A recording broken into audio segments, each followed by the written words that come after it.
보건의료 기사를 다시 한번 찬찬히 읽어보는 시간입니다. 오늘은 9월 16일자 건치신문에 난 서울시 초등학생 비대면 구강관리 서비스 시작이라는 기사를 한번 살펴볼 텐데요.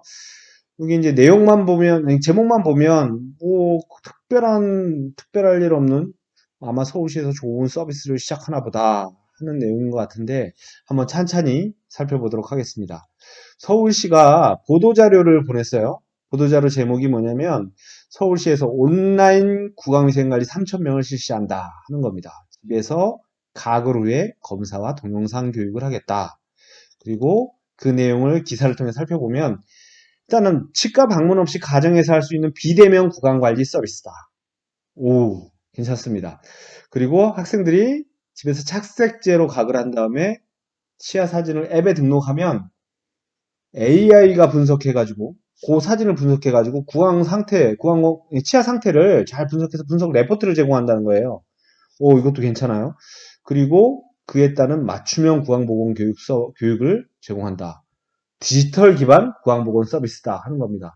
아, 요새 디지털 헬스케어나 뭐 이런 얘기들 많은데, 여기에 보면 비대면 구강관리 서비스, AI가 분석하고 맞춤형으로 제공하는 완벽한 디지털 기반, 그야말로 디지털 기반 헬스케어죠. 디지털 오랄 헬스케어. 그렇습니다.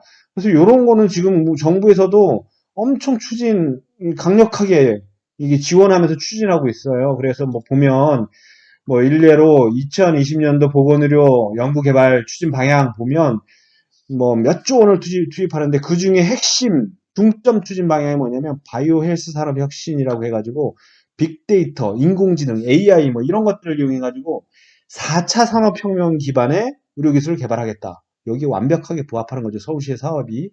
그래서 요 서울시 사업을 다시 한번 살펴보면 일단은 앱을 다운받아요. 앱을 다운받아가지고 여기에 이제 개인정보, 이게 정보 좀 기입하고 그 다음에 로그인을 하겠죠. 그 다음에 플라그 검사를 합니다. 근데 이제 서울시에 따르면 이걸 집으로 보내요. 착색제를. 근데 이게 착색제를 집으로 보내도 되나? 이게 제가 치과 밖에서 저도 사용해 본 적이 없어서 이게 가능한지 모르겠는데, 일단 집으로 보내요. 그러면 이걸 착색을 해요. 자기가 착색을 해. 빨간색 약일 거예요, 아마. 그거를 착색을 해가지고, 그러면 플라그가 많은 곳에 묻어나거든요. 그걸 찍어요. 사진을, 핸드폰을 가지고 이렇게 찍겠죠. 찍어서 등록을 하면 AI가 쫙 분석을 해서 이렇게 맞춤형 레포트를 내주는 거예요. 여기처럼 플라그가 30% 있습니다. 좀 더 노력을 하셔야 되겠네요. 좀 더 신경을 쓰셔야 되겠네요. 쭉 분석을 해서 플라그가 0%입니다. 대단합니다. 지금처럼 관리해 주세요. 플라그가 90%입니다. 아유, 망했네요. 이가 엉망진창이네요. 이렇게 하겠죠. 그래서 이런 식으로 하고 그에 따른 이제 맞춤형 교육을 한다. 대단한 서비스를 제공한다. 이겁니다. 그런데 이거 언뜻 보기에도 치과에서는 제가 보기에는 약간의 문제가 있어 보이거든요. 이 정세한 교수님 같은 분은, 강릉대 정세한 교수님 같은 분은 이렇게 지적을 했어요. 인터뷰에서. 입 안쪽 구석구석까지 촬영하는 게 힘들다. 그렇죠. 앞에만 이렇게 촬영을 하지, 이 구석이나 이런 데 잘 안 나올 거 아니에요? 그리고 이 사진을 AI가 분석한다고 하는데 뭘 분석하냐면 이게 전체 면적을 가지고 할 거 아니에요. 근데 중요한 거는 뭐냐면 치아하고 치아 사이, 잇몸 이런데 어디에 얼마나 있는지를 잘 분석하는 게 중요한데 그건 안 되는 것 같아요. 그러니까 전체 면적 중에 그 빨간색의 면적이 얼마냐 요거만 해가지고 하는 건데 이게 무슨 그냥 전체 정량적 평가인데 이게 맞춤형 구강 건강 관리라고 할 수는 없지 않나 하는 거죠.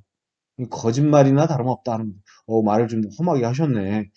예, 이 원래 그런 분이 아닌데. 근데 어쨌든 살펴보면 정상 교수님 말은 뭐냐면 이렇게 사진을 찍어가지고 요 부위에 착색을 해서 사진을 찍으면 이 어금니 안 나오잖아요. 어금니. 이거 사진 굉장히 잘 찍은 거예요. 이게 정면으로 이렇게.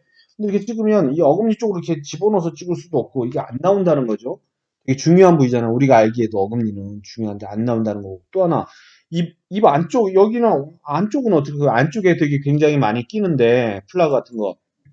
그래서 보면 여기 입을 이렇게 쫙 벌리면 모를까? 이런 식으로 이렇게 벌려가지고 입을 쫙 벌리면 모를까? 사진 찍기 쉽지 않다는 거죠. 물론 치과에서 이렇게 찍을 수도 있어요. 치과에서 가끔 이렇게 찍어보신 분은 있을 텐데, 그때는 뭐냐면, 이렇게 카메라 해가지고 접사렌지 달고, 링후렛이 달고 해가지고, 옆에서 이제 보조자가 견인해주고, 이런 식으로 하면 찍을 수 있겠죠. 근데 집에서 뭐, 이 착색 그 구강관리 서비스 받으려고, 비대면 디지털 서비스 받으려고 이걸 막 구입해가지고 할 수는 없잖아요. 그래서 문제가 뭐냐면 정상 교수님 지적하신 것처럼 이런데 정작 중요한 어금니 부위 안 나오고 아랫니 안쪽 여기 치석이 되게 많거든요. 여기 안 나오고 또 하나는 요걸 이제 면적으로만 하니까 이하고 이 사이 중요한 부위 어디가 많이 끼고 이런 잇몸 사이가 되게 면적이 작더라도 잇몸 사이는 되게 잇몸하고 치아 사이는 중요하거든요. 요런 게 잘 구분이 안 된다는 거죠.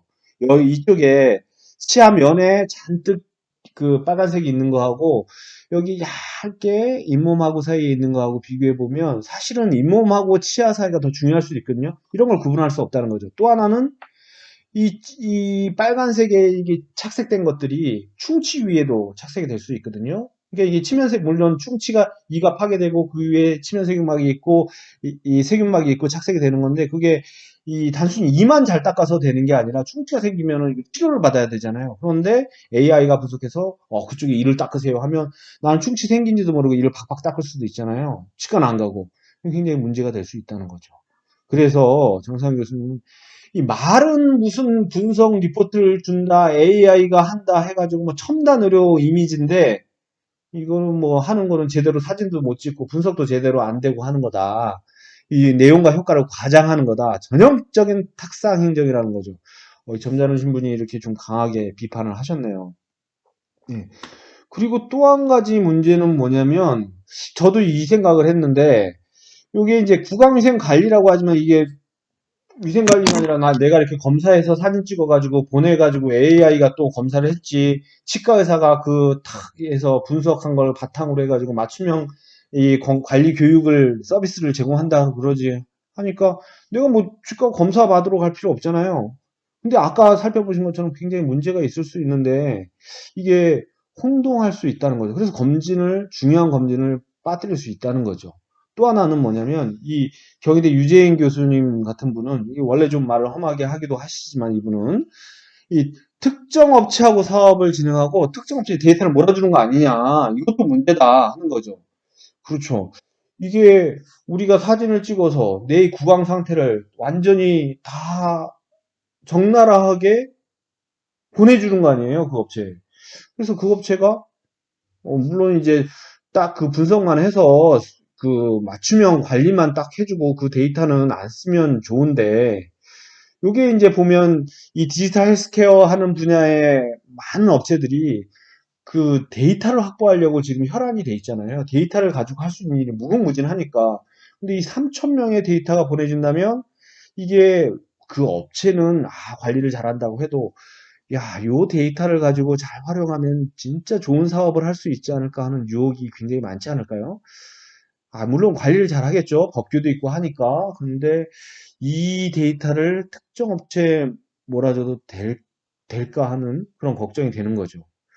그런데 잠깐 이제 살펴봤잖아요. 서울시 사업을 살펴봤는데 이게 AI 뭐 이렇게 내가 검사를 해가지고 앱에 올려서 AI가 분석해서 그 결과를 가지고 내 관리하는 방법을 알려준다는 건데 문제는 검사도 이렇게 앱에 올리기 위해서 내가 검사를 하는 사진 찍는 것도 좀 부족할 것 같고 그걸 바탕으로 해서 부정확하게 올린 걸 가지고 분석하는 AI도 제대로 분석이 안 된단 말이에요. 그러니까 이것도 문제고 또 요거를 가지고 어떤 맞춤형 관리를 제공하죠? 이것도 문제고 그리고 그 과정에서 생긴 데이터를 특정 업체가 갖는 것도 문제라는 거죠. 근데 서울시에서 뭔가 이렇게 말은 요란한데 굉장히 문제 있는 사업을 하는 거 아닌가 하는 생각도 잠깐 들기도 합니다. 그리고 잘 되기를 바라지만 그런데 이제 문제가 또 하나 생각해 보니까 요게 제가 치과의사니까 요 기사를 보면서 쫙 분석해서 뭐가 문제인지 금방 보자마자 이렇게 쫙 떠오르지만 이게 다른 서비스는 괜찮을까요? 이게 치아 관리하는 거는 대체로 보면 좀 간단한 사업이긴 한데 요거에도 이런 문제가 많은데 다른 요새 뭐 건강관리 서비스가 엄청 많거든요. 근데 그런 서비스들은 제대로 하는 걸까 하는 게 또 좀 걱정이 되긴 해요.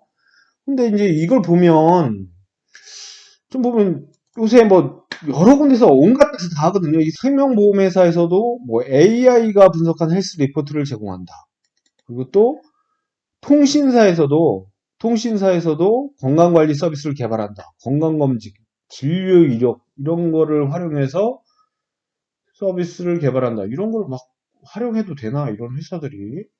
그리고 또 이제 정부는 이런 거 하라고 지금 한국판 뉴딜 해가지고 막 발표하고 막 그랬는데 그 중에 이제 한국판 뉴딜, 디지털 뉴딜, 뭐 수소차, 전기차는 그린 뉴딜 뭐 이런 거가 있는데 이 중에 디지털 뉴딜의 중점 사업이에요. 이 스마트 의료 뭐 디지털 헬스케어 뭐 이런 것들이 굉장히 정부가 밀고 있는 거긴 한데 근데 문제는 뭐냐면 이런 건강관리 뭐 의료에 관련된 거를 아무데나 뭐 통신사도 하고 보험회사도 하고 막 해도 되나 하는 거죠.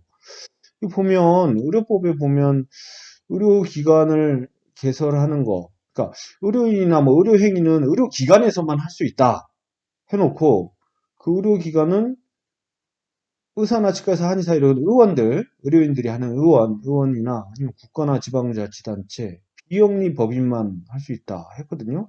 그래가지고 뭐 난리 났던 거 아니에요. 이걸 일반 회사, 그러니까 영리법인도 하게 해달라 해가지고 영리병원 뭐 법을 뭐 허용하라 하면서 그냥 막 국민들은 반대하고 뭐 이렇게 회사 그 뭐죠 재계에서는 막 하자 막 해가지고 엄청나게 논란이 됐던 건데 근데 결국 이제 국민들이 반대하니까 안 하기로 했어요. 그래서 유럽법은 이렇게 아직까지 있는데 이런 거를 뭐 건강관리 행위 뭐 이런 거를 막 해도 되나 하는 거죠. 통신사나 보험회사나 하는 게. 근데 이렇게 봤더니 이게 정부에서 이렇게 법이 살아있으니까 국민들이 하도 반대해서 영리 법인을 못 하니까 어떻게 했냐면 건강관리 서비스를 또 띄어냈어요. 무슨 얘기냐면 의료행위에서 건강관리는 의료행위 아니다. 딱 정한 거죠. 그래가지고 요 건강관리는 의료행위가 아니니까 이거 뭐 의료기관이 할 필요 없고 아무 회사나 해도 된다는 거죠. 그야말로 영리법인도 건강관리는 마음껏 할 수 있다는 거죠. 왜냐하면 의료행위가 아니니까. 그래서 어떻게 했냐면 이 의료행위와 건강관리 서비스도 구분해 주겠다 하고 가이드라인을 마련을 해요. 그래서 업계의 요구를 받아들여 가지고 뭐 이제 국민을 위해서도 한다 그러는데 이게 내용이 뭐냐면 이게 뭐 질병 예방과 악화 방지를 목적으로 하는 걸로 해서 올바른 건강 관리를 유도하기 위한 뭐 상담, 교육, 훈련, 실천 프로그램을 작성하고 관련 서비스를 제공하는 것을 건강 관리라고 한다. 의료적 판단이 제외된. 이게 의료적 판단이 제외될 수가 있나? 근데 하여간 이거는 건강관리 서비스를 이렇게 정해놓고 요거는 의료행위가 아니니까 아무나 할 수 있다. 누구나 할 수 있다는 거죠. 아무 회사나. 그래서 보험회사도 하고 통신사도 하고 그냥 일반 뭐 그 뭐죠 방문 판매 회사도 하고 할 수 있다는 거예요. 이게 조금 위험할 수 있는 거 아닌가 싶은데 그래서 이거 비판하죠. 우리가 영리병원 하지 말자고 하는 게 뭐 서비스도 늘고 뭐 일자리도 창출되고 하지만 이게 건강에 대한 거니까 굉장히 위험하다. 이게 아무리 뭐 사업이 잘 되고 좋은 거를 한다고 하지만 미국처럼 영리병원의 천국이고 의료민영화의 천국인 미국처럼 해가지고 그냥 진료비 엄청 비싸고 그래서 국민들이 되게 두려워하고 반대한 거 아니에요. 이 영리병원에 대한 설문조사는 할 때마다 반대가 더 많이 나왔거든요. 그래서 계속 시도하는데 안 됐어요. 그런데 이번에는 보니까 건강관리 서비스라는 이름을 딱 만들어. 그래서 의료행위의 중요한 부분들을 딱 띄어내가지고 이건 건강관리 서비스야. 그리고 의료행위 아니야. 그러니까 영리법인, 비영리법인 이런 구분 상관없어. 그냥 아무 데나 하는 거야. 이렇게 한 거예요.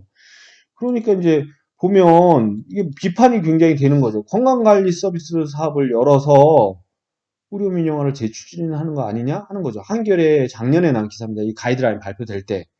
그러니까 계속해서 민주당도 반대를 해왔어요. 박근혜 정부 당시에 이거 의료민영화 정책 아니냐 건강관리 서비스가 이거 괜히 그 영리병원 안 되니까 우회로를 만들어서 하는 거냐, 하는 거 아니냐 했던 거거든요. 근데 이거를 다시 추진하는 거예요. 그래가지고 이 작년에 가이드라인 나오고 뭐 아까 보신 것처럼 이런 관광관리 서비스다 무슨 서비스다 하는 거고 서울시까지 다른 업체하고 같이 해서 디지털 오랄 헬스케어인 거죠. 비대면 구강 건강관리 서비스 막 이렇게 하면서 하는 거죠.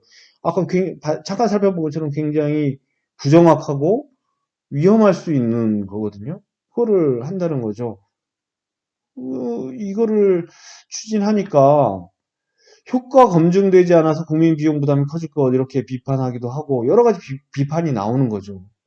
그러니까 이제 시민단체들은 이런 거, 뭐 아까 나온 것처럼 데이터 관리하는 것도 문제고 이 건강관리라는 것들을 따로 띄어내가지고 그냥 아무 일반 영리병원, 영리법인들도 할 수 있게 하는 것도 문제고 이거 굉장히 위험한 시도 아니냐 해서 강력하게 비판을 하고 있어요. 요 당시에도 비판했고 지금도 그렇고 그렇습니다.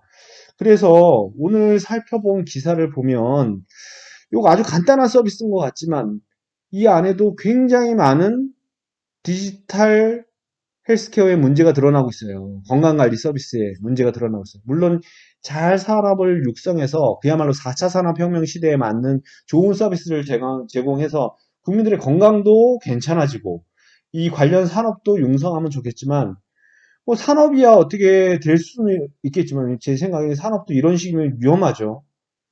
근데 정작 진짜 중요한 거는 건강 관리를 해줘야 될 텐데 이 건강 관리에 대한 내용들이 상당히 부실하고 위험할 수 있다는 거죠. 거기다가 나의 이 적나라한 건강 정보까지도 제대로 관리될 수 있을지 의구심이 든다는 거죠. 걱정됩니다. 그래서 오늘은 다음 기회에 이게 건강관리 서비스나 영리병원 뭐 이런 문제들 한번 다루기로 하고요. 오늘은 이 9월 16일자 건치신문에 났던 서울시의 초등학생 비대면 구강관리 서비스자 요 기사에 대해서 살펴봤습니다. 굉장히 간단한 것 같지만 복잡한 그리고 굉장히 심각한 문제가 녹아있는 기사 같습니다.